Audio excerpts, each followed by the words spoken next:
Although this audio was generated with the help of AI tools, the content you are about to listen to accurately reflects the current status of the David Cards project.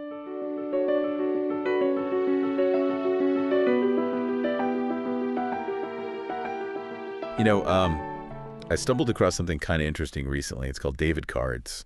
David Cards. Yeah, David Cards. And no, it's not like, a magic trick or something, Right. though it does feel a bit magical. It's a tool, Oh. a deck of cards that's designed to spark conversations, get people talking Interesting. about Jewish identity and the relationship with Israel. Wow. So we're diving into some pretty fascinating territory with this deep dive. Yeah. No, it's more relevant than ever, wouldn't you say? I mean, this whole idea of identity history, especially for younger generations, Yeah. they're wrestling with these really big questions Yeah. about who they are in the world, and their heritage is such a big part of that. Absolutely. And, and these questions are definitely out there swirling around, Yeah. especially when you consider that over 4,000 of these David card sets have already been distributed, Wow. mostly in the U.S. and Israel. And it's not just, synagogues using them. It's summer camps. They even talk of a family version in the works. Wow. That's really interesting. So clearly something's resonating here. Yeah, it seems like it. Yeah. It speaks to this need for a space to explore what can often be really sensitive and complex topics. And these cards offer a structured way to do that. Okay, so let's unpack these cards a little bit. Yeah. I'm really curious, what are the big, core questions Yeah. that they're trying to get people thinking about? Well, at their heart, the cards revolve around three fundamental questions. Okay. How do you view your Jewish identity today? What is your relationship with Israel? And how do you view your personal connection to other Jews around the world? Wow. Okay, so three pretty direct, straight-to-the-point questions there. Yeah. And they're not just relying on, a bunch of text on these cards to get these conversations going. Right. They actually use visuals, which I have to say I'm pretty intrigued by. Interesting. Visuals when we're talking about something like identity. Tell me more. Well, each card uses an image of the Star of David, but they're presented in ways that evoke a whole range of emotions and associations. And visuals, they bypass our intellectual defenses and they tap directly into our feelings. Yeah. And when we're talking about identity and deeply held beliefs, that's really key. Yeah, it really is fascinating how visuals can be so powerful, especially with something like this. Yeah. But, sometimes you have these fancy concepts, and they don't always translate into real-world impact. Right. So tell me, are these cards actually working? Are they sparking these meaningful conversations? It seems so, yeah. The anecdotal evidence is pretty compelling. For example, there's a story about a rabbi from a Reform synagogue. Yeah, this one really stood out to me in the research. Yeah.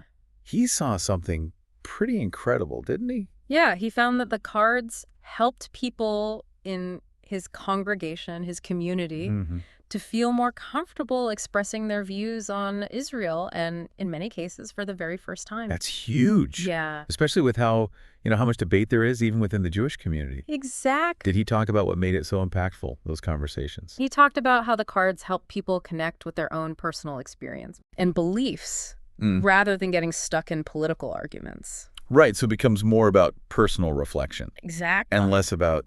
Yeah, less about rhetoric and debate. Yeah. More about dialogue. Right. And my understanding is that these conversations didn't stop at the synagogue. They continued in people's homes and workplaces, even online. Right. It's that ripple effect. It's exactly. When you have a shared experience, it kind of expands outwards. It's true. That's really interesting.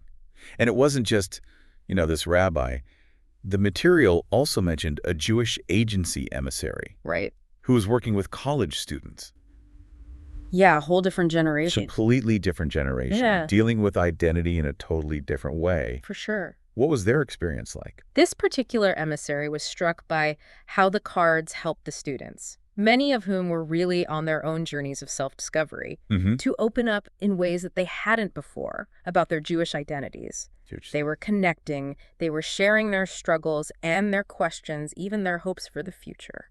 See, that's what I'm talking about. That's that impact. Right. It's so interesting how something, even as simple as these cards, Yeah. can create a space for people to be vulnerable and open. I think that's the power of it, yeah. It makes me think about all those studies about storytelling and shared narratives and how that can really build empathy and understanding. Yeah, our brains are hardwired for that. Exactly. We're visual creatures, we connect through stories. So from, like, your expert perspective then, Hmm. what is it about these David cards that makes them so effective? Well, I think it's a few things. First, the cards themselves provide a framework, a structure Right. for difficult conversations. The guardrails almost. Exactly, guardrails. So Yeah. you can explore these sensitive topics safely. Yeah. And then there's the power of those visual prompts, which we talked about. It's Yeah. like a universal language that transcends words. Mm-hmm. And importantly, I think, these cards don't present one right way to be Jewish. Yes, I love that. Right. It's not about telling people this is how you should think or feel. Exactly. And that's so important, especially for younger generations, I think. For sure. Because they need that validation that there are many ways to experience and connect with their identity. Absolutely. It's about that feeling of belonging. Exactly. Even if you have different opinions, different life experiences. For sure. And speaking of reaching a wider audience, they've also launched a poster version of these cards. They have, yeah.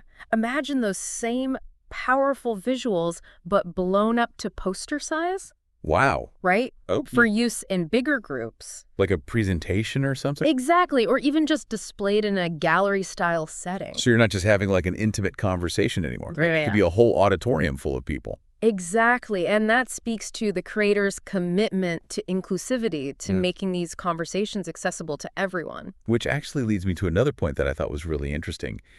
This isn't just some static deck of cards. Right. It's constantly being updated. Yeah, they're committed to staying relevant. Yeah. And they're incorporating these illustrations that are connected to current events, It's true. like October 7th, like the rise in anti-Semitism around the world. It keeps the conversation grounded in the reality of what it means to be Jewish today. Exactly. And it acknowledges the diversity of the Jewish experience, Mhm. the good and the bad. The joys and the sorrows. Yeah, exactly. The triumphs and the tragedies All of it. that have shaped Jewish identity over, For centuries. thousands of years, yeah. It's like they're saying, this is our story. This is who we are. Yeah. Now you take it and figure out where you fit in. Exactly. And I think that's such a powerful message for especially, younger generations who might be feeling a little lost Yeah. when it comes to their heritage. Right. Like, where do I belong? Exactly. It can feel really overwhelming. Yeah. But these cards offer this way to engage with their heritage on their own terms. Yeah, in a way that feels relevant to their lives. Exactly.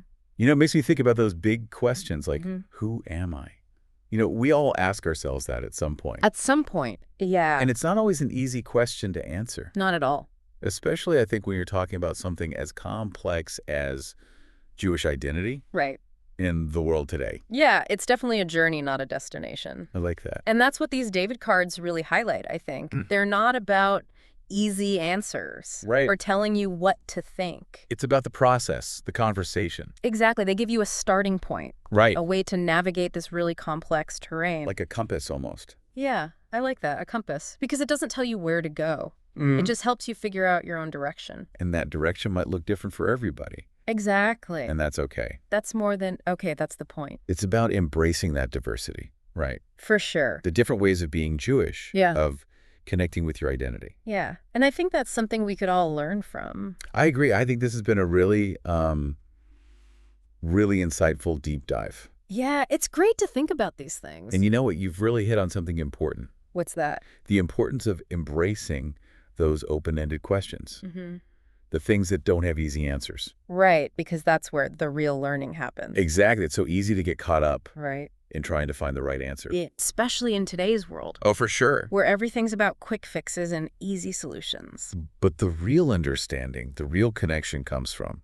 From wrestling with those tough questions. Yeah. From being open to different perspectives. Exactly. Even if it makes you uncomfortable sometimes. It's amazing to me, though, how David cards, they're not just like conversation starters, They actually get people doing creative stuff, too. Oh, yeah. Like what? So there was this one idea, I think it was in the handbook, where you have groups and they each get like 5 cards and they have to use them to actually create a story. Okay, interesting. And the prompts are really thought-provoking, like, our Israel is, or the perfect trip to Israel would be like. I can just imagine the conversations that would come out of that. Yeah, it's taking it to a whole other level, isn't it? It's not just about your own individual thoughts anymore, but actually collaborating and creating something new as a group. That's really powerful. Right. And it gets even better. They also suggest having people create their own illustrations based on the cards or even videos. Because Wow. like David cards are this springboard that can launch you into like endless possibilities for deeper But engagement. that's where real learning happens, I think, when you go from just taking in information to actually creating something yourself. The Educator's Handbook talks about this thing then radical listening. Have you heard of that? I haven't. No. What is that? So it's this idea of really, truly trying to understand where someone else is coming from, even, or maybe especially when their views are different from yours, and coming to the conversation with an open mind without judging. It's tough, but so important, especially when you're talking about, something as complex as Israel. It's about embracing the discomfort and being okay with the fact that there's so many different perspectives. And it seems like David Cards, they give you this safe space to do that. So here's a final thought for you to chew on. If you were creating a card for David Cards, what image would you choose to represent your own personal connection with your Jewish identity, or even with Israel? Let that question simmer for a bit and let the conversation continue.